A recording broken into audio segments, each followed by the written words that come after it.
அன்றாட வாழ்வில் விலங்குகள். போனது என்ன பார்த்தோம்? அன்றாட வாழ்வில். அப்போ நமக்கு தேவையான பொருளாக எங்கேருந்து கிடைக்கும்? ஒன்று தாவரத்துலேருந்து கிடைக்கும், இன்னொன்று எங்கேருந்து கிடைக்கும்? பூமியிலேருந்து கிடைக்கும். சரியா? வளிமண்டலத்தில் ஆக்சிஜனு, அப்புறம் பூமியில் வீடு கட்டுறதுக்கு மண், கல், தங்கம், நமக்கு தேவையான பாத்திரங்கள் செய்கிறதுக்கான விஷயங்கள், எரிபொருள் எல்லாமே எங்கேருந்து தான் கிடைக்கும்? இதுதான் என்விரான்மெண்ட்.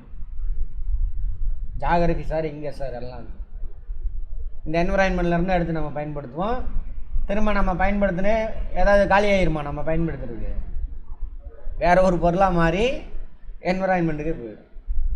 எதையும் எடுத்துகிட்டு போக முடியாது. எங்கே எடுத்துகிட்டு போக போகிறோம்? மேலகத்துக்கு எடுத்துகிட்டு போக முடியுமா? எங்கே இருக்குது? அது எங்கே இருக்குன்னே தெரில. இதெல்லாம் தெரியாத வரைக்கும் ஒரு மாயை கட்டுக்கதை, மேலோகம், இந்த லோகம், அந்த லோகம். இந்த பழைய காலத்தில் பார்த்தீங்கன்னா செத்த ஒன்று அவன் பயன்படுத்தின பொருளாம் போட்டு புதைச்சிடுவானுங்க. நாய், பேய், பேய் இது இல்லையா, நாய் அவன் பயன்படுத்துகிற எதுக்குன்னா அவன் இன்னொரு லோகத்தில் போய் அதை பயன்படுத்துவான் அப்படின்னு. அப்போ நாலேஜ் இல்லாதது. இப்போ தான் தெரிஞ்சு போச்சு. ஒன்றுமே இல்லை, ரெண்டே விதி தான் பிரபஞ்சம் இயங்குது. என்னது?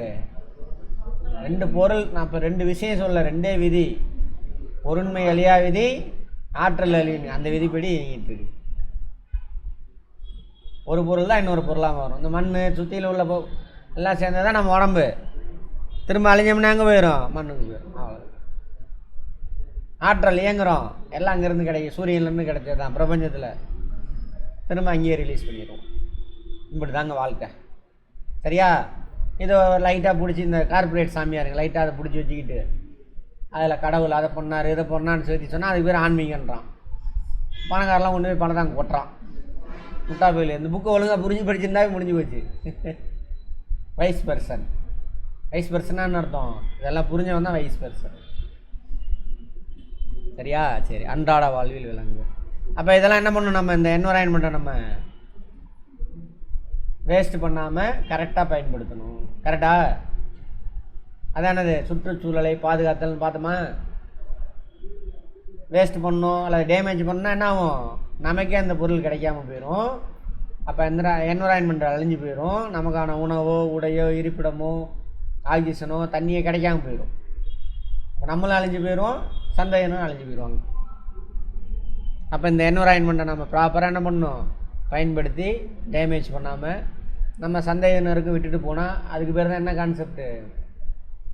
சஸ்டைனபிள் டெவலப்மெண்ட், நீடித்த நிலையான வளர்ச்சி. யூபிஎஸ்சி கொஸ்டினில் இல்லை, இந்த கொஸ்டின் இல்லாத கொஸ்டின் பேப்பரே இருக்காது. ப்ரிலிம்ஸில் இருக்கணும் கட்டாயம். அப்படி இல்லை அப்படின்னா மெயின்ஸில் இல்லாத பேப்பரே இருக்காது. யூபிஎஸ்சியும் சரி, டிஎன்பிசிலையும் சரி, மெயின்ஸில் இது இல்லாத வார்த்தை இருக்காது. இது எல்லாத்தையும் புரிஞ்சு அப்படி எழுதுணுன்னு வச்சுக்கோங்க, உங்கள் பேப்பர் தனியாக தெரியும் அப்படியே மெயின்ஸில். அவனுங்களாம் ஒரு புக்கை மனப்பாடம் பண்ணி எல்லாம் ஒரே புக்கை மனப்பாடம் வாந்தி எடுக்கிற குரூப்பு. அதில் பேப்பர் தெரியும். மார்க் போகிறேன் சளிச்சு போய் என்ன எல்லாம் ஒரே மாதிரி எழுதுறானுங்க. உன் பேப்பர் நீ புரிஞ்சதை வச்சு எழுதுற, அதான் வேணும் உனக்கு. செம்ம ஸ்கோர் கிடைக்கும். பாருங்கள், யூபிஎஸ்சியாக இருக்கட்டும், டிஎன்பிஎஸ்சியாக இருக்கட்டும், மெயின்ஸ் பேப்பர்லாம் புரிஞ்சு வச்சுக்கணும். புரிஞ்சதை வச்சு எழுதணும். படிக்கவே கூடாது கண்ட நேரத்தில். கேள்வி கேட்குற வார்த்தை, புது வார்த்தை, அந்த இயர் தான், அதை மட்டும் தான் திரும்ப எடுத்து பார்க்கணும். அதெல்லாம் என்ன பண்ணணும்? கதையாக கேட்டு அந்த 3 ரிவிஷன் சொன்னல அதை ஃபாலோ பண்ணு. முடிஞ்சு போச்சு, அதோடு முடிஞ்சு. அதுக்கப்புறம் படிக்க வேண்டாம். நானும் அப்படி தான் எடுக்கிறேன். ஏதாவது புக் எடுத்துகிட்டு வரேன், புக் எடுத்து படிக்கிறேன். கிளாஸ் நடத்துக்கு முன்னாடி புக் எடுத்து படிக்கிறேண்ணா. புரிஞ்சு வச்சது கதை. இப்போ உன்கிட்ட கேட்குறேன், உங்கள் ஊரை பற்றி சொல்லு அப்படின்னு சொன்னாங்க. சொல்லுவியா இல்லையா? நான் இப்போ எங்கள் அப்பா அம்மா இவங்க புரிஞ்சு வச்சு அதுக்கு ஏதாவது புக் எடுத்து, நான் இந்த ஊரில் பிறந்தவன் புக் எடுத்து, எங்கள் அப்பா தாய் தந்தையர், எங்கள் தாத்தா பாட்டி, அம்மா வழி தாத்தா பாட்டி இவர்கள், அப்படியே சொல்கிறேன். இது மாதிரி இதுதான் பூமி. அந்த பூமியை பற்றி படிக்கிறது தான் என்னது? Physics, chemistry, biology. அப்புறம் சமூக கட்டமைப்பு பற்றி படிக்கிறது தான் என்னது? Social science. அதெல்லாம் சொல்லணும். அதெல்லாம் புரிஞ்சாதான் அதுக்கு தகுந்த மாதிரி வாழ முடியும். அதுக்கு பேர் தான் கல்வி. மனப்பாடம் பண்ணி வாந்தி எடுத்து ஏட்டுச்சுராய் கறிக்கு உதவாது. அது கல்வி கிடையாது, அது கொல்வி. ஒன்றை கொண்டு போடுவோம், நேரத்தை கொல்லும், நம்ம சமூகத்தை கொல்லும். எல்லாம் கல்வியில் கொல்வி. அதுக்கு பேர் புதுசாக பேர் வச்சுருக்கேன் நான். சரியா? ரைட். அதான் பண்ணி வச்சுருக்கானுங்க நம்மளை. பணம் வேஸ்ட்டு, நேரம் வேஸ்ட்டு, உன் டேலண்ட் வேஸ்ட். நான் அடுத்த லெவலில் யோசிப்பேன், எல்லாத்தையும் முடங்க வச்சுட்டானுங்க. திருட்டு பசங்க அப்படின்னே சொல்லணும். என்ன வேணாம், வேணும்னே பண்ணானுங்க, தெரியாமல் பண்ணல, வேணும்னே பண்ணானுங்க. சரி பார்ப்போம். விலங்குகள் இதெல்லாம் எங்கேருந்து கிடைக்கும்? கறி, முட்டை, கம்பளி இதெல்லாம் எங்கேருந்து கிடைக்குது? விலங்குகள்லேருந்து கிடைக்கும். கறியில் என்ன அதிகமாக இருக்கும்? புரோட்டீனு, மினரல், விட்டமின் எல்லாமே இருக்குது மீட்டில், கறியில். சாப்பிட்ணும், நம்ம உடம்புக்கு அதெல்லாம் தேவை. சரியா? அதெல்லாம். பாலில் என்ன இருக்குது? எல்லாமே இருக்குது. கால்சியம், புரோட்டீனு, மினரலு, விட்டமினு, ஃபேட்டெல்லாம் இருக்குது. பட் குழந்தைங்க மட்டும்தான் புரோட்டீனை டைஜஸ்ட் பண்ண முடியும். சரியா? அடல்ட்டு ஃபேட்டை மட்டும்தான் எடுத்துக்கும், கால்சியம் எடுத்துக்கும்.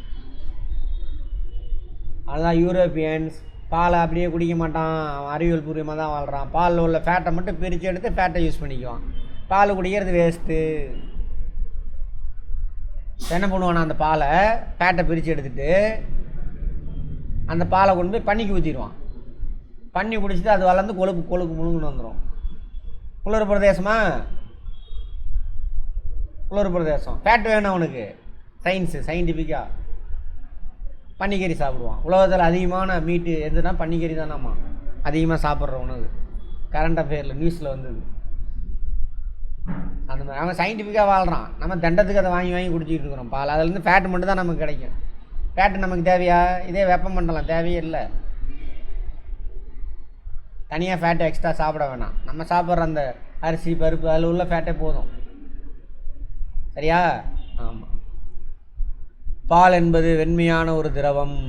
விலங்குகள் பாலூட்டிகளின் பால் சுரப்பிலிருந்து உற்பத்தி ஆகிறது. எது பாலாக மாறுது?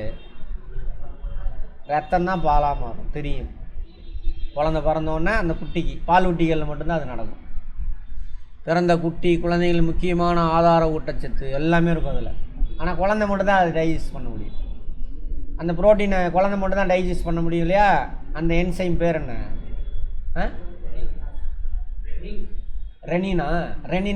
ரெனின். கொஸ்டின் அது.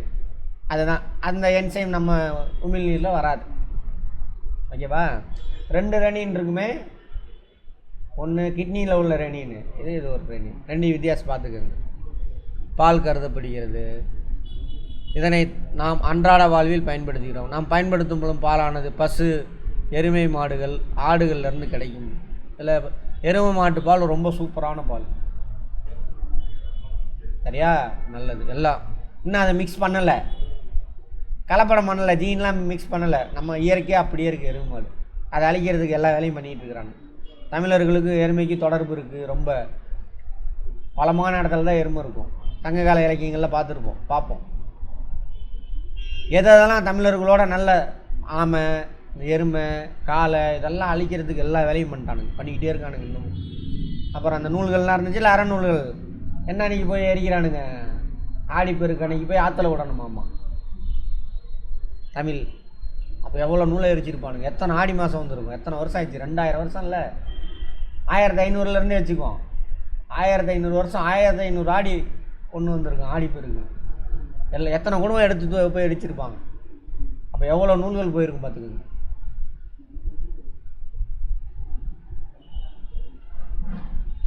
இருக்கு கொஞ்சோண்டு கொசுரை வச்சு நம்ம இவ்வளோ விஷயம் இருக்குது. அதுலேயே அவ்வளோ செழிப்பு இருக்குது. பார்த்தோம் வளமை, அதில் உள்ள அறக்கருத்துக்கள், உலகத்தை எப்படி புரிஞ்சு வச்சுருக்கிறான் சான்ஸே கிடையாது. சரி, நாம் அன்றாட உணவில் பாலானது, தேநீர் இதெல்லாம் புதுசாக உருவானது. காஃபி, நம்ம ஊரில் மோர் தான் சாப்பிடுவாங்க. நான் முன்னாடியே பார்த்துருப்போம். பாலாக சாப்பிட்டா நமக்கு ஜீரணம் பண்ணாது. அதை என்ன பண்ணும்? தைரா, லாக்டோபேசிலஸ் பாக்டீரியா என்ன பண்ணும்? அதை என்னவா மாற்றோம்? புரோட்டீன் இருக்குல்ல, புரோட்டீன் உடஞ்சா என்ன கிடைக்கும்? அமினோ ஆசிட்டாக மாறி அதை நம்ம உடம்பு அப்சர்வ் பண்ணி. பாலாக சாப்பிடக்கூடாது, தயிராக மாற்றி சாப்பிடு, நல்லது. ஒரு டாக்டர் சொன்னது. அவர் வீடியோலாம் அடிக்கடி வரும் பாருங்க, அந்த நல்லாயிருக்கும். அவர் சொன்னார், படித்ததை வச்சு லிங்க் பண்ணும், கரெக்டாக இருந்துச்சு, அதனால எடுத்துக்கிட்டேன், எல்லாம் எடுக்க மாட்டேன். சரியா? அடுத்தது ஐஸ்கிரீமு, சாக்லேட் இதெல்லாம் இங்கிலீஷ்காரனுங்க அவனுக்கு சாப்பிட்ற ஃபேட்டை வச்சு. எல்லாம் தயாரிக்க பயன்படுது. அதில் புரோட்டீன், கால்சியம் மிக்க ஊட்டச்சத்து உணவாக இருப்பதால் பன்னீர், பாலாடை கட்டி, பாலேடு, க்ரீம், வெண்ணெய், நெய், இதெல்லாம் தயிர் தயாரிக்கலாம் பயன்படுது. இதெல்லாம் வந்து மில்க் ப்ராடக்ட். இதெல்லாம் மில்க் ப்ராடக்ட். பால் பொருட்கள், பால் அப்படியே சாப்பிட்டா பால், அதிலிருந்து இதெல்லாம் பிரித்து எடுத்து சாப்பிட்டா. இதை பற்றிலாம் நிறைய பேசிச்சு. முட்டை எங்கேருந்து கிடைக்கிது? தாவரத்துலேருந்து, சாரி விலங்குலேருந்து கிடைக்குது. அது அதோட குட்டி, அந்த குட்டிக்கு தேவையான உணவெல்லாம் சேமித்து வைக்கிது. எப்படி நெல் பண்ணுதோ அதேமாதிரி நெல் செடி, அதை பிடிங்கிட்டு வந்து நம்ம தின்னு போடுவோம். சரியா? பல்வேறு வகையான பெண் பறவைகள், கோழி, வாத்து, வான்கோழி, நெருப்பு கோழி, இளம் உயிர்கள் உருவாவதற்காக முட்டையிடுகின்றன. ஒரு செல்லு ஆண், அதோட ஆண் விந்து, இதோட கருமுட்டை ரெண்டு ஒரு செல்லு ஃபார்ம் ஆகிடும். ஃபார்ம் ஆனோடனே அதுக்கு ஒரு கவர் உண்டு பண்ணி அதுக்கு தேவையான உணவெல்லாம் அதுவே உற்பத்தி பண்ணி பேக் பண்ணிடும். பேக் பண்ணி வெளியில் அனுப்பிடும் முட்டை. அதில் இருக்கிற ஒரு செல் என்ன பண்ணும்? அதில் இருக்கக்கூடிய அவங்க அம்மா சேமித்து வச்ச உணவெல்லாம் சாப்பிட்டு பல செல்களாக மாறி நம்ம அம்மாவோட கருவில் நம்ம எப்படி ஆழ்வோம் அதேமாதிரி அது வெளியில் வந்து நடக்க போகுது. நல்லா எல்லா உறுப்பும் வந்தோடனே உடச்சிக்கிட்டு வெளியில் வரும். நம்ம அம்மாவோட கருவில் பால் ஊட்டிகள் அங்கே நடக்கிறத இது வெளியில் வந்து நடக்கும். அவ்வளோதான் வித்தியாசம். அப்போ அந்த அம்மா அதுக்கு சேமித்து வச்ச உணவெல்லாம் எப்படி நெல் பார்த்தோம்ல அதே கதை தான். நம்ம பிடிக்கிட்டு வந்து சாப்பிடுவோம் முட்டை. அப்போ முட்டையில் என்ன இருக்கும்? எல்லாமே இருக்கும். எல்லாமே முட்டை சாப்பிட்ணும். அதனால தான் டெய்லியும் வேறு எதையுமே சாப்பிட்லங்க. சீப்பான எல்லா உணவும் சேர்ந்தது, எல்லா நியூட்ரியன்ஸ் இருக்கக்கூடிய சீப்பான உணவுனா முட்டை தான். அதனால தான் தமிழ்நாட்டில் ஸ்கூலில் மதிய உணவில் முட்டை போட்டார். யார்? செம்ம மூளை. அதோட எஃபெக்ட் இன்றைக்கி தெரியுது. இந்தியாவிலே மால் நியூட்ரிஷன், ஊட்டச்சத்து குறைபாடோடு பிறந்த குழந்தைங்க, இதெல்லாம் மெயின்ஸு கதை. இதெல்லாம் ஊட்டச்சத்து குறைபாடோடு இருக்கிற குழந்தைகள் ரொம்ப ரொம்ப ரொம்ப கம்மி இந்தியாவில்னா தமிழ்நாடு தான். அதுக்கு அந்த முட்டை தான் காரணம். எவனும் பேச மாட்டான். ஏன்னா இருந்தாலும் சூத்திர பையன், பிராமணனாக இருந்தாக்க ஆகோன்னு இருப்பார். அவனுங்க படி, நமக்கு சூத்திரலாம் இல்லை, அவனுக்கு பெரிய ஆள் இருந்தாலும். அடுத்தது மெயின்ஸு சேர்த்து நடத்திட்டு வரேன். முட்டை நம் உடலுக்கு சக்தியையும் நல்ல ஆரோக்கியத்தையும் தரும். புரதம், ஊட்டச்சத்து நிறைந்த எல்லாமே. 6 கிராம் எடையுள்ள முட்டை உயர்தர புரதத்தை கொண்டுள்ளது. புரோட்டீன் இருக்குது. காலையில் புரதம் மிக்க உணவு. அன்றைய தினம் முழுவதும் உடல் மற்றும் மூளை வளர்ச்சிக்கு உதவும். காலையில் நல்லா சாப்பிட்ணும். நல்லா தெரிஞ்சுக்கோங்க. காலையில் ஒர்க் பண்ணிக்கிட்டே இருக்குமா, அன்றைக்கி செல்லெல்லாம் சாகும், புது செல்லு ஃபார்ம் ஆகணும். அந்த செல்லுக்குள்ளேயே ஒரு சின்ன நுண்ணுறுப்பு டேமேஜ் ஆகும். அந்த நுண்ணுறுப்பு உருவாக்குறதுக்கு என்ன வேணும்? புரோட்டீன் வேணும். அப்போ காலையில் நல்லா சாப்பிடணும். நல்லானா என்னது? வெறும் சோத்தை மட்டும் வச்சு முட்டக்கூடாது. சோத்தில் கார்போஹைட்ரேட் தான் அதிகமாக இருக்கும். எல்லா காய்கறி, பழம், முட்டை, மீட்டு எல்லாம் சாப்பிட்ணும். எந்த வயதினரும் தினமும் முட்டை உண்பது நல்லது. சரியா? இருந்தாலும் 8வது 10வது கூட படிக்கலன்றானுங்க. என்ன தான் யோசிக்கிறான்னு தெரில, யோசிச்சாரா தெரில. இன்றைக்கி நம்மளாம் இப்படி இருக்கிறதுக்கு அந்த ஆள் தான் காரணம். தேன் எங்கேருந்து கிடைக்கிது? பூவிலேருந்து கிடைக்கும். அதை உறிஞ்சிரும். தேனி, வேலைக்கார தேனி உறிஞ்சிட்டு போவார்.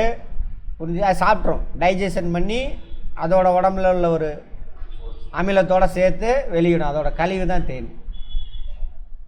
அதை நம்ம படிச்சுட்டு வந்து சாப்பிட்றோம். மலர்களிலிருந்து நெக்டார் என்ற இனிப்பு சாற்றை சேகரித்து. நெக்டார் சாப்பிட்ருக்கீங்களா? அதை நெக்டாரை? தேன் கிடையாது இது. சாப்பிட்டது இல்லையா? எங்கே? அது என்ன தும்பச்செடி இருக்கா? இந்த தீபாவளி டைமில் பாருங்கள், ஒரு பச்சை கலர் செடி தெரு ஓரம்லாம் முளைச்சிருக்கும். அதில் வெள்ளை பூவாக இருக்கும். வெள்ளை தும்பச்செடி பார்த்தது இல்லையா? நிறையா அப்போ பட்டாம்பூச்சி இருக்கும். அது காலையில் ஃப்ரெஷ்ஷாக பட்டாம்பூச்சி வரதுக்கு முன்னாடி என்ன பண்ணுங்க? அதை பறித்து பின்னாடி உறிஞ்சிட்டிங்கன்னா லைட்டாக இனிப்பாக இருக்கும். அதான் நெக்டர். ஆனால் அது தேன் கிடையாது. அதை எடுத்துகிட்டு போய் இவர் மாற்றுவார். தேன் புளிக்கும் பாருங்கள் லைட்டாக. இவரோட ஆசிட்டு இவர் டைஜஸ்ட் பண்ணோன்னா அது கொஞ்சம் ஆசிட் கலந்த மாதிரி வந்துடும். அதனால் தேன் புளிக்கும். நல்ல தேன் புளிக்கும். நல்லா பார்த்துக்கோங்க. தண்ணியோட டென்சிட்டி கம்மி. மிதக்கும் தண்ணியில் விட்டுக்கணும். ஆமாம் தானே, பேப்பரில் ஊறாது. அவ்வளோ விஷயம் இருக்குது. இனிப்பு சாற்றை சேகரித்து அதை தேனாக மாற்றி அதன் தேன்கூட்டில் உள்ள தேன் அறைகளில் சேமிக்கும். தேன் என்பது தேன்கூட்டிலிருந்து நம்மால் பிரித்தெடுக்கப்படும் இனிப்பான சாறு. மலைப்பகுதியில் வசிக்கும் மக்களால் அடர்ந்த காடுகளில் உள்ள தேன் கூடுகளிலிருந்து இயற்கையான மலை தேன் கிடைக்கிறது. சிறந்த மருத்துவ குணம் கொண்டது, அதிக ஊட்டச்சத்து, நிறைய மினரல்ஸ் அதெல்லாம் இருக்குது. சுக்ரோஸ் இருக்குது, அது போக மினரல்ஸு ப்ரோட்டீன் எல்லாம் இருக்குது அதில். அதனால தான் நாட்டு மருந்தெல்லாம் தேனில் கலந்து கொடுப்பாங்க, ஈஸியாகவும் டைஜஸ்ட் ஆகும். எல்லாம் வேலைக்கார தேனீக்கள் வேலை என்னவென்றால் மலர்கள் உள்ள தேனை நெக்டரை சேகரிக்கும். நெக்டர் அதே பண்ணும். மேலும் அவை இளந்தேனீக்களை வளர்க்கும். தேன்கூடு சேதமடைந்தால் அதை சரி செய்யும். தேன்கூட்டை பாதுகாக்கும். வேலைக்கார தேனி தான் அந்த வேலையெல்லாம் செய்வாங்க. ராணி தேனி இருக்கும். இந்த வேலைக்கார தேனியில் யார் ஹெல்த்தியாக இருக்கோ அவரை மட்டும்தான் அவர் ராஜாவை சேர்த்திக்குவார். அவர் கூட சேர்ந்து தான் இனப்பெருக்க செய்யும். ராணி ஒரே ஒரு ராணி தேனி தான், அவ்வளோ பெரிய கூட்டுக்கு ஒரே ராணி தேனி தான் இருக்கும். அதுதான் முட்டையெல்லாம் விடும். மற்றவங்களாம் யார் வேலைக்கார ஆண் தேனி தான் அவங்க எல்லாருமே. அடுத்து ஏதாவது பெண் தேனி உருவானுச்சு நான் தனியாக ஃபேமிலி ஃபார்ம் ஆகி போயிடும். அது விலங்கு தானே, நம்மகிட்டே அதுதான் இருக்கும். குடும்பம் ஆண் பெண் சேர்றாங்க, குழந்தை பிறக்குது. பெண் இருந்தா அப்படின்னா அவள் பருவம் அடைஞ்சவொன்னே என்ன பண்ணுவா, அவள் அவனுக்கு பிடிச்சவனோட சேர்ந்து தனி குடும்பத்தை அமைச்சிக்குவாள். சங்ககால இலக்கியம் பாருங்கள். பெண் வழி சமூகமாக இருந்ததை ஆண் வழி சமூகம் அந்த டுபாகூர் பசங்க மாற்றி விட்டானுங்க. பெண் அடிமையாக்கி எல்லாம் இப்படி தான் பண்ணானுங்க. அப்போ ஒரு கூட்டத்துக்கு தலைவர் யார்? ஆண் கிடையாது, சும்மா பாதுகாப்பு, இன்னொன்று இனவிருத்திக்கான ஒரு சப்போர்ட், அவ்வளோதான் அவன். மற்றபடி அந்த இதை தீர்மானிக்கிற விலங்குல அந்த குடும்பத்தை தீர்மானிக்காத பெண் தான். அதனால பாருங்கள், அந்த பருவம் அடைகிற வரைக்கும் அம்மாவுக்கும் மகளுக்கும் அம்மா சொல்கிறத பொண்ணு கேட்கும். அதுக்கு மேலே அம்மா சொல்கிறத கேட்கும். பாமா நீ இப்போம்மா பேசிக்கலாம். ரெண்டு பேரும் அம்மா பிள்ளைங்க தான் சண்டை வரும். அப்படி இருக்கிற இடத்துல வேற ஒரு அவன் ஆண் வீட்டில் கொண்டு போய் அவங்க மாமியார் வீட்டில் கொண்டு போய் விட்டா என்ன ஆகும்? அம்மாவுக்கும் மகளுமே சண்டை வரும். அங்கே கொண்டு போய் விட்டா என்ன ஆகும்? வேலைக்கே ஆகாது. வெட்டு குத்து மட்டும் நடக்காது. அதான் டைவர்ஸ்லாம் போகிறது. இது சைக்காலஜி, இயற்கையை புரிஞ்சிக்கிறது. புரியாமல் இருக்கிறோம், அதான் பிரச்சனை. அந்த மாதிரிங்க. சரியா? ஓகே. இறைச்சி, மீட், இதில் என்ன அதிகமாக இருக்கும்? புரோட்டீனு, மினரலு, விட்டமின், ஃபேட்டு எல்லாமே இருக்கும். இறைச்சி சாப்பிடணும். தசை பகுதி இறைச்சி எனப்படும். தசை பகுதி, தசையை பற்றிலாம் நம்ம பார்த்துட்டோம். தசை என்ன பண்ணும்?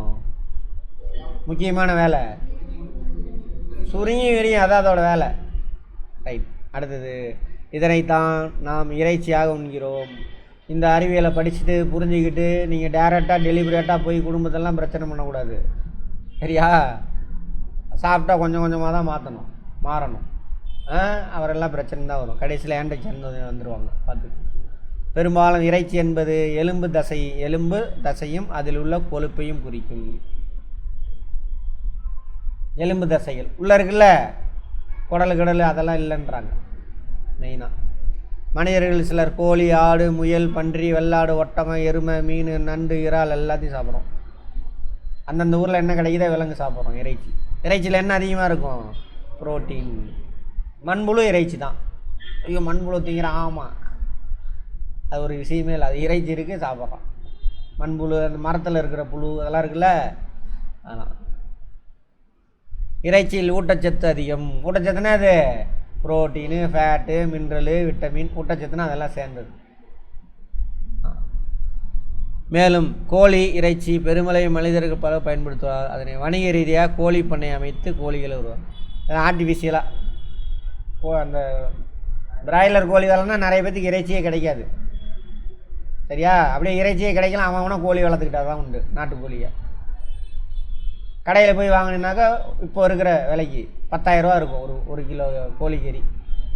பிராய்லர் கோழி மட்டும் இல்லைன்னா 10,000 ரூபா ஒரு கிலோ, அப்படி தான் இருக்கும். அடுத்தது, கோழி பண்ணை அமைத்தல். ஏன்டா இதெல்லாம் நமக்கு தேவையில்லை. முட்டை, கோழி பண்ணையில் 2 இருக்குது. முட்டை மட்டும் இட்டுக்கிட்டே இருக்கும். நமக்கு வருதில்ல முட்டை, அது முட்டை இட்டுக்கிட்டே இருக்கும். இனப்பெருக்கிறதுக்கு ஆண் கூடலாம் சேராது, அது முட்டை இட்டுக்கிட்டே இருக்கும். இன்னொன்று இறைச்சிக்காக வளர்க்குறது, குஞ்சு பொரிக்கும், அது இனப்பெருக்கிறதுலாம் ஈடுபடாது. இந்த முட்டையை எடுத்துகிட்டு வந்து மெஷினில் வச்சு பொரிக்க வைப்பானுங்க. அப்புறம் அதுக்கு தேவையான அந்த ஸ்டீராய்டு அதெல்லாம் போட்டு வளர விடுவானுங்க. கரெக்டாக எத்தனை மாதம் வளரும்? ஒரு 1.5 மாதம் 2 மாதத்துலேயே 3 மாதம் மேக்ஸிமத்தில் 3 மாதத்தில் அது வயசாகி போயிடும். அதான் நம்ம சாப்பிட்றோம் செயற்கையாக எல்லாம் கொடுக்குறாங்க. நோய் பரவாமல் இருக்கிறதுக்கு என்ன பண்ணுறாங்க? தடுப்பூசிலாம் போடுவாங்க. கோழிகளுக்கு பொதுவாக உண்டாகும் நோயாமா சால்மோனெல் லோசிஸ் நோய். பாக்டீரியா உருவாக்கும், வயிற்றுப்போக்கு ஏற்படும், வெள்ளை வெள்ளையாக கழியும். நாட்டுக்கோழியே சீக்கிரம் வந்துருச்சும்பாங்க. வந்துச்சுன்னா அந்த ஊரில் இருக்கிற எல்லா கோழியும் செத்து போயிடும், 1-2 தான் தப்பிக்கும். அது உருவாக்குறது யார்? சால்மோனெல் லோசிஸ். சீக்கிரம் வந்துருச்சுன்னு சொல்லுவாங்க. இந்த மழை வெயில் இந்த டைமில் தான் வரும்னு நினைக்கிறேன். கோழி எல்லா கோழியும் வரிசையாக சாகும். அது மாதிரி. அடுத்து ராணிக்கெட், அம்மை நோய். கோழிக்கு அம்மை நோய் வருதாமா, வைரஸ் உருவாக்குது ராணிக்கெட். அடுத்தது ஆஸ்பெரிஜிலஸ் நோய், பலவீனம், நலிந்து போதல், பூஞ்சை உருவாக்குதாம்மா. உடையாக பயன்படும் விலங்கின பொருள். உடையா ரோமம். ரோமம்னா என்னது? முடி. ஆடுகளின் ரோமனத்தை கொண்டு கம்பளி ஆடை தயாரிக்கப்படுது. முடிக்கு தமிழில் என்ன? ஹேரு, ஸ்பர்ரா. இங்கிலீஷில் சரி, கம்பளி.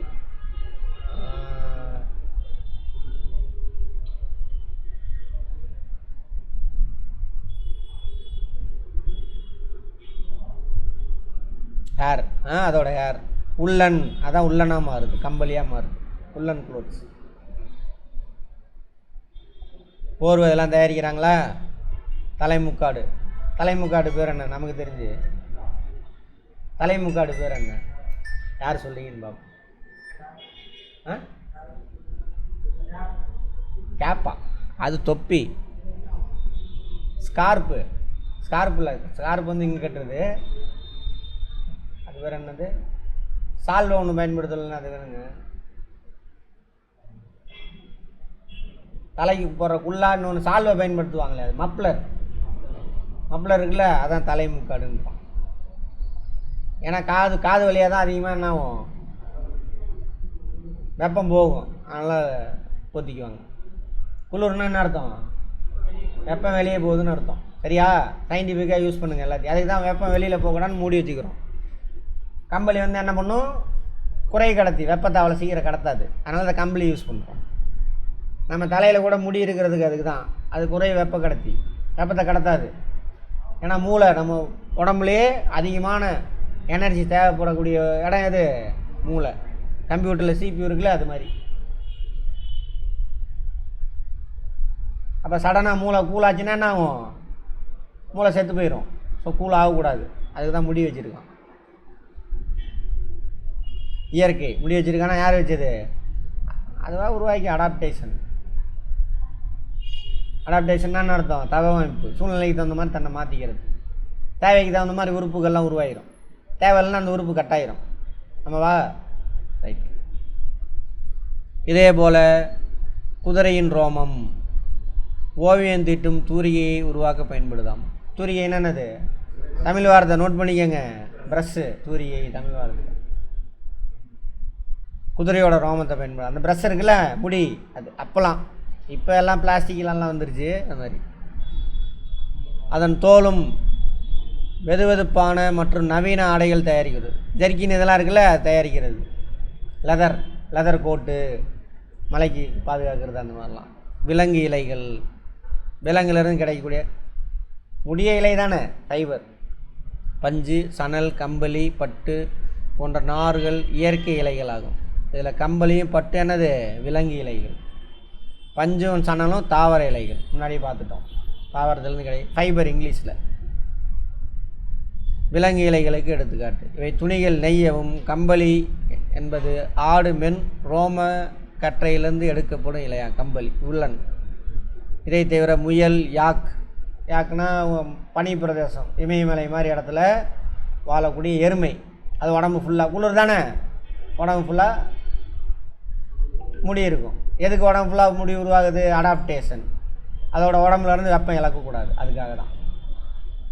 அதனால தான் அந்த ஊரில் நாயெல்லாம் இங்கே வந்து வளர்க்கக்கூடாது. முடி அதிகமாக இருக்குது. அல்ஜேசன் நாயெல்லாம் இருக்குல்ல, ஜெர்மன் செப்பேடு, அதெல்லாம் முடி நிறையா இருக்கும் பாருங்கள்.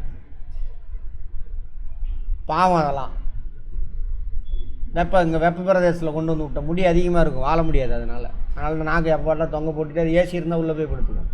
அது அப்போ அந்த கொமேரியன் நாய் இருக்கு பாருங்க, புசு புசுன்னு இருக்குல்ல, கொடுமைப்படுத்துகிறானுங்க முட்டா பயிலுங்க. என்ன பண்ணுறது? நம்ம நாட்டு நாயெல்லாம் தெருவில் தெரியுது, அதையெல்லாம் வந்து பிடிச்சிட்டு போகிறானுங்க கடிக்குது அப்படின்ட்டு. வெளிநாட்டிலேருந்து நாயை கொண்டு வந்து வீட்டுக்குள்ளே வச்சு வளர்க்குறானுங்க, கேனையனுங்க. என்ன பண்ணுறது? அப்புறம் இந்த மாதிரி ஸ்கூல் காலேஜில் படித்தா அப்புறம் எப்படி இருக்கும்? அடுத்தது அல்பகா. ரோமம் ஆடாமல், அதுக்கு பேர். முயல்லேருந்து முடி கூட எடுத்து பயன்படுத்துகிறாங்க. ஒட்டகத்தில் அதேமாதிரி குளிர் பிரதேசத்தில் ஒட்டகம் இருக்கு இல்லையா, அங்கெல்லாம் பட்டுக்கூழ், அதை முன்னாடியே சொல்லியாச்சு. ஆடு நல்லா வளர்ந்துடும். வெயில் டைமில் சம்மர் வருதாங்க, வெட்டி எடுத்துடுவானுங்க. மெயினாக இந்த இது வந்துட்டு மிதவெப்ப மண்டல புல்வெளியில் தான் ஆடு மாடுலாம் வளர்க்குறது சிறப்பாக இருக்கும். அதனால தான் நியூசிலாந்து இருக்குல்ல, அங்கெல்லாம் இந்த தொழில் சிறப்பாக இருக்கும். ஆஸ்திரேலியாவில் கொஞ்சம் பார்ட்டில், நியூசிலாந்தில் ஆடு வளர்ப்பில் சிறப்பாக இருக்கும். அங்கே ரோமம் வெட்டுறது யூடியூப்லாம் போடுங்க. நியூசிலாந்து உள்ளன் தென்னை ஷீப்பா கோட்டா, கோட்டு வெள்ளாடா, நம்ம நாட்டு ஷீப்பு செம்பளி ஆடு, இதெல்லாம் இருக்கும். அந்த மாதிரி படம்லாம் இருப்பாங்க. பிரித்து எடுத்து அதை தண்ணியில் போட்டு கழுவி, ஏன்னா மைக்ரோப்ஸ்லாம் இருக்குல்ல, இந்த மாதிரி நூலாக மாற்றுவானுங்க. கம்பளி அதேமாதிரி உறைபனி மிகுந்த இடங்களில் வாழ்வோர் கம்பளி இல்லாமலாம் வாழ முடியாது.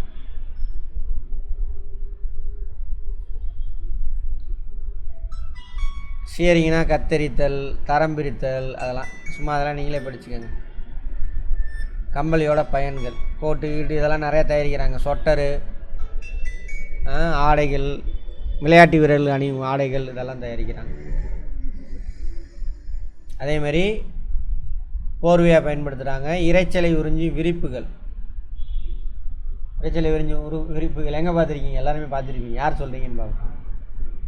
சினிமா தேட்டர் போகிறீங்களா, இப்போது ஐநெக்ஸ் அதெல்லாம் போகிறீங்கள, கீழே விரிச்சிருப்பான், செவுத்தில் ஒட்ட வச்சுருப்பான், எக்கோ வரக்கூடாது, அதுக்காக இறைச்சலை உறிஞ்சிகளாக பயன்படுது. அதை பற்றி எக்கனாமிக்ஸில் ஃபிசிக்ஸில் பார்ப்போம். அடுத்து பட்டு. நம்ம ஊரில் இருக்கிறது மல்பெரி பட்டு, மல்பெரி இலையை சாப்பிட்றது இல்லையா, அதனால்.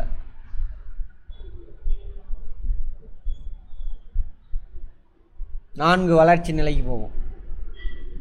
முட்டையாக இருக்கும், லார்வா நிலை, கம்பளி பூச்சியாக வரும், புழுவாக வரும். அப்புறம் கூட்டுப்புழு, குக்குன் மேலே கூடு கட்டிக்கிட்டு உள்ளே போயிடும், அதான் கூட்டுப்புழு, குக்குன்.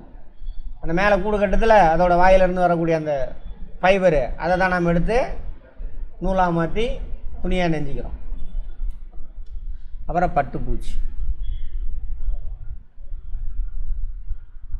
இது ஆக்சுவலாக பட்டாம்பூச்சியில் பட்டுப்பூச்சி மேலே கொஞ்சம் இது மாதிரி வருது, அந்த மாதிரி வருது. வாழ்க்கை சுழற்சி, செரிகல்ச்சர். இந்த பட்டுப்பூச்சி வளர்க்குறாங்களா, அதுக்கு பேர் என்னது? செரிகல்ச்சர்.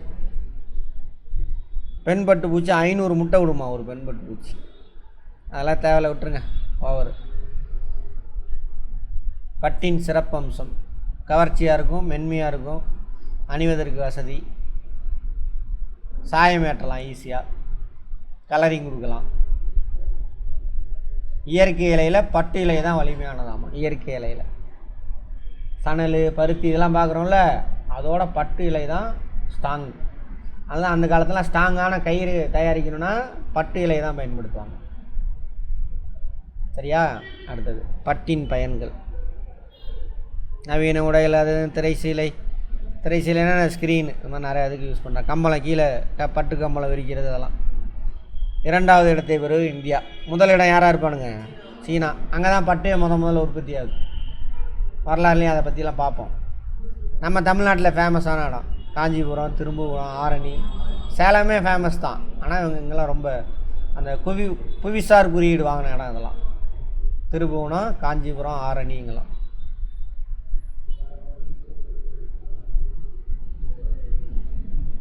அபாயங்கள் நிறைய பாதிப்பு, அதை நீங்களே படிச்சுக்கோங்க.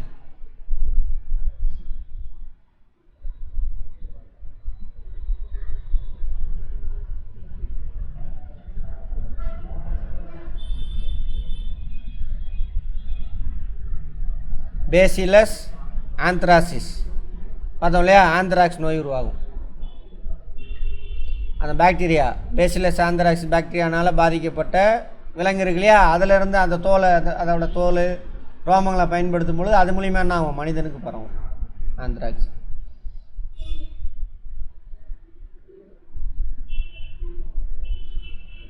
கான்செப்டில் கேட்பான், ஆந்த்ராக்ஸ் விலங்குக்கு மட்டும்தான் வருமா, விலங்குலேருந்து யாருக்கும் பரவும், மனிதனுக்கு பரவும்.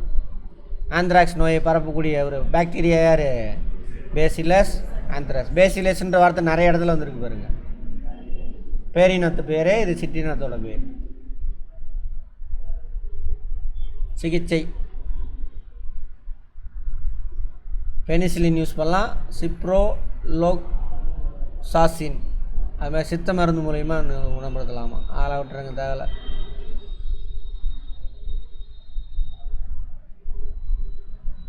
அமைதிப்பட்டு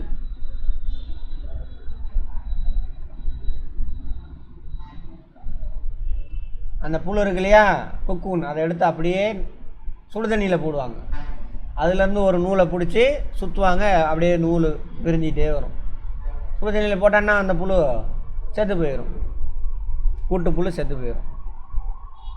அப்போ என்ன பண்ணுறோம், இம்சை பண்ணுறோம் ஒரு உயிரை.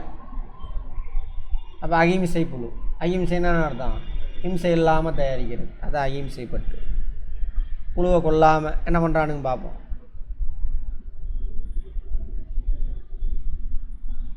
குசுமா ராஜையா அவர் தான் இந்த அகிம்சை பட்டு உருவாக்குறார். அந்த புழுவை அழிக்காமல் அந்த பட்டு நூலை பிரித்து எடுக்கிறது அகிம்சை பட்டு. யார் கொண்டு வர, 1992 குசுமா ராஜையா. எந்த ஊருக்காரு, ஆந்திர மாநிலம்.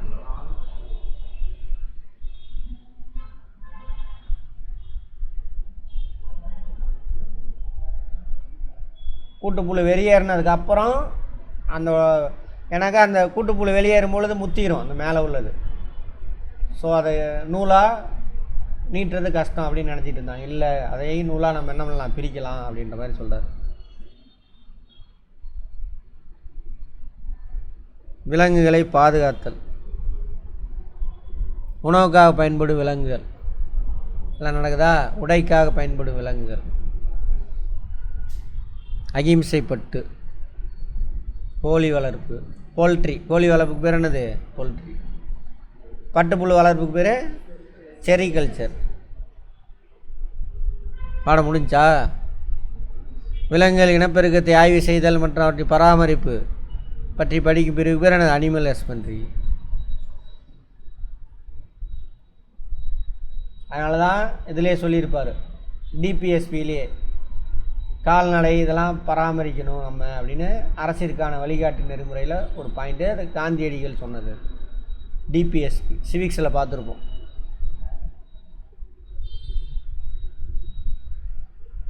காடு, தட்பவெப்பநிலை மற்றும் மாற்றம் சார்ந்த அமைச்சகம்.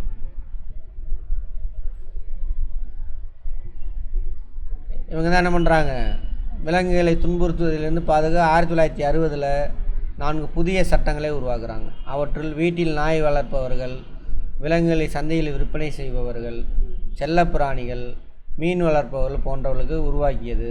இதுக்காக என்ன பண்ணுறாங்க, 4 சட்டம் உருவாக்கியிருக்காங்க 1960. எந்த அமைச்சகம், தமிழில் படித்தோன்னா நமக்கு தலை சுற்றுது, இங்கிலீஷில் பார்த்துக்கலாம்.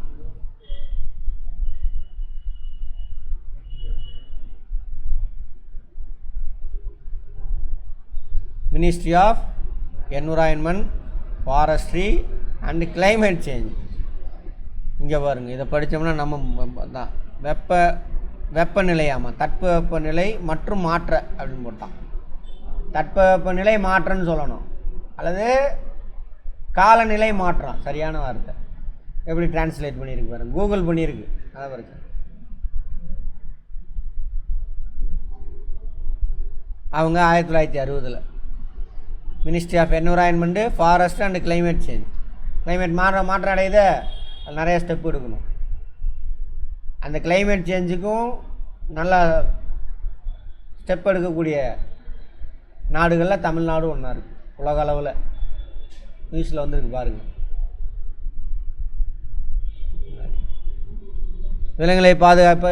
இப்போ கரண்ட் அஃபேரில் என்னது, அங்கே முக்கியமான ஏரியெலாம் இருக்குல்ல, புழல் ஏரி, அங்கே சம்பரம்பாக்கம் ஏரி, அந்த மாதிரி நீர்நிலைகளில் மிதக்கக்கூடிய சோலார் பேனல் பொருத்துறதுக்கான ஆய்வு நேற்று அதுக்கு ஆர்டர் போட்டிருக்காங்க. கரண்ட் அஃபேர் பாருங்கள், நியூஸ் படிங்க.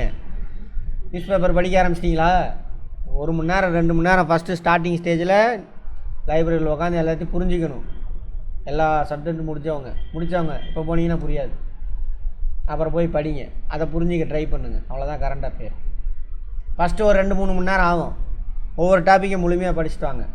ஒரு 2 மாதம் படிச்சிட்டிங்க அப்படின்னாக்கா அதுக்கப்புறம் டைட்டில் பார்த்தோன்னே அதோட இதுதான் நடந்தது, லேட்டஸ்ட் என்ன நடந்துச்சு அது மட்டும் பார்த்து 1/2 மணி நேரம் 1 மணி நேரம் படித்தா போதும், என்டையர் நியூஸ் பேப்பர் கவர் பண்ணுவோம். என்டையர் நியூஸ் பேப்பர்னால் சினிமா, யார் சினிமா ரிலீஸ் ஆச்சு, யார் கூட ஓடி போனோம், அதெல்லாம் படிச்சிங்கன்னா 2 மணி நேரம் பத்தாது, ஒரு நாளே வேணும். சரியா? அதெல்லாம் படிக்காதீங்க. இப்போ நம்ம பார்க்குறது எல்லாமே என்விரான்மெண்டல் வரும், சயின்ஸ் ஏதாவது கண்டுபிடிச்சானா வரும், ஸ்போர்ட்ஸில் ஏதாவது நம்ம நாடு ஏதாவது அச்சீவ் பண்ணியிருக்கா, சிவிக்ஸில் அதேமாரி எந்த நாட்டு கூட ஒப்பந்தம் போட்டிருக்கோமா என்ன ஏது, சரியா? எந்த நாட்டு கூட சண்டை நடக்குது, அவன் இப்போ புதுசாக ஏதோ ராக்கெட் பயன்படுத்தியிருக்கான் ஈரானு, அது என்ன டெக்னாலஜி, அதெல்லாம் பாருங்கள். அதெல்லாம் தான் கரண்ட் அஃபேரில் வரும். புரிஞ்சுக்கணும், இதெல்லாம் இருக்கா அப்படின்னு ஆர்வமாக. லைஃபுக்கு எக்ஸாமுக்கு படிக்காத, எக்ஸாம் படித்தா நோட்ஸ் எடுப்பேன், நோட்ஸ் எழுதுனா விளங்காது, அவ்வளோதான். சரியா? அடிக்கடி வரும், அவன் ஞாபகம் வந்துடும், சாதாரண போகிற போக்கில் எழுதிட்டு வந்துடலாம். இதுதான் ப்ராப்பரான படிப்பு. அவெல்லாம் நொடிப்பு. கல்வி எப்படி கொலவின்னு சொன்னோன்னா அது மாதிரி என்னது, ஆமாம் கொள்வி. கல்வி கொள்வியா? ஆமாம் கொள்வி. உன் நேரத்தை கொள்ளும், உன்னைய கொள்ளும், சமூகத்தை கொள்ளும், எல்லாம்.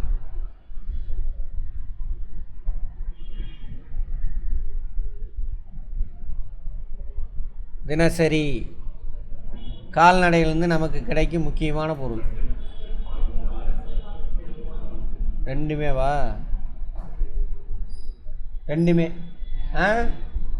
முட்டையில் டேஸ் அதிகம் உள்ளது,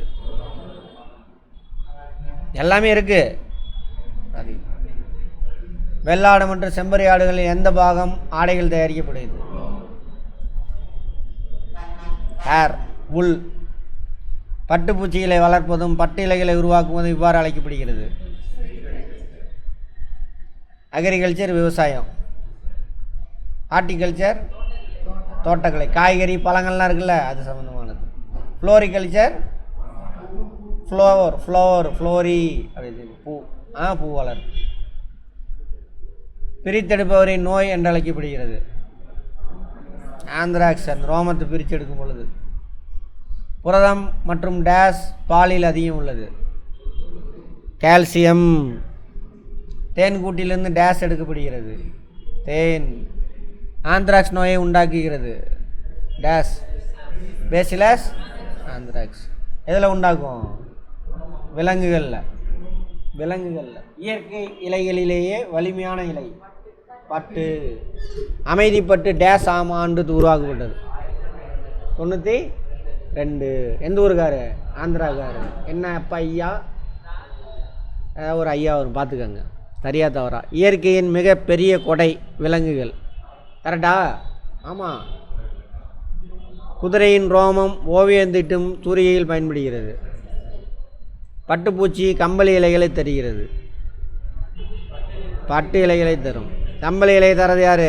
விலங்குகள், மற்ற விலங்குகள். அகிம்சை பட்டின் மறுபெயர் மல்பெரி. அப்படியா? இல்லை. என்ன பேர்? வேற வரும், போய் பார்த்துக்கங்க. ஆந்த்ராக்ஸின் குணப்படுத்தப்படும் சிறந்த மருந்து பெனிசிலின். கூட்டுப்புழு குக்குன். அமைதிப்பட்டு பிராய்லர். இனிப்பான திரவம் ஆடு. நீர் குழாய். மின்சாரம் கம்பி வடம். கம்பி வழியாக தானே ஓடும். ஃபிசிக்ஸ் பார்த்தோமா? ஃபிசிக்ஸ் பார்ப்போம், வெயிட் பண்ணுங்க, பார்க்காதவங்க பார்ப்போம். தாமிரம் கடத்தி. சட்டை கடத்தாது, காட்டன்லாம் கடத்தாது. எது மட்டும்தான் உலோகத்தை கடத்தும்? சரி, மின்சாரத்தை கடத்தும். உலோகம் மட்டும்தான் கடத்தும். அதனால தான் கம்பி வடத்தை பயன்படுத்துது. எதுக்கு இது இங்கே கொடுத்தானே தெரியலையே. மரத்துக்கு கொடுத்தானா அதுக்காகவா? சரி. மின்சாரம் கட்ட வராது, கம்பி வடம்தான். நீளம் மீட்டர் அளவு, மின்சாரம் ஆம்பியர். ஃபிசிக்ஸ் முடித்தவங்க சொல்லலாம் ஆம்பியர். Milli ampere. டேய் எங்கே இதுக்கு எங்கே கேட்டிருக்கு? சயின்ஸ் கொஸ்டின்லாம் எங்கே கேட்டு வச்சுருக்குறாங்க? சயின்ஸ்னால் ஃபிசிக்ஸ் கொஸ்டினை. Milli ampere, micro ampere. சரியா? 10 to the power -3. இது physics question. 10 to the power -3 அதையும் தப்பாக கேட்டிருக்கான். இது வந்து என்னது? மில்லி. மில்லினானது 1000, 1000ல் 1 பங்கு. மைக்ரோனான்னு அர்த்தம் 10 to the power -6. ஃபிசிக்ஸ் முடித்தவங்க தான் இதெல்லாம் சொல்ல முடியும். அங்கே இங்கே மாற்றி மாற்றி கொடுத்துட்டானுங்க. பரவாயில்ல விடுங்க. கூற்று விளக்கமாக காரணம். விலங்குகளின் ரோமங்களிலிருந்து இலைகள் எடுக்கப்படுது. கரெக்டா? ஆடு, யாக்கு, அல்பகா மற்றும் முயல் கம்பளி இலைகளை தருகிறது. கரெக்டா? கரெக்டு தான், ரெண்டுமே கரெக்டு. கூற்று பெனிசிலின் மற்றும் சிப்ரோஃப்ளோக்சாசின் இது வந்து எதுக்கானது? ஆந்த்ராக்ஸ் நோய்க்கு மருந்து. இந்த மருந்துகள் பசு அம்மையை குணமாகும். அப்படியா?